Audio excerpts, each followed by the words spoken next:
guys আজি আমি গৈ আছোঁ ফাংচন চাবলৈ ওচৰতে হৈ আছে মানে ফাংচন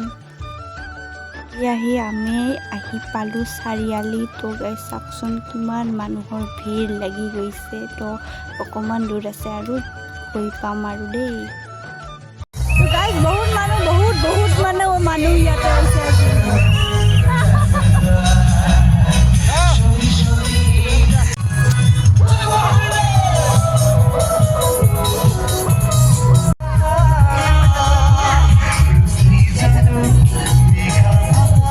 চাওক মানুহ কেনেকুৱা মানুহ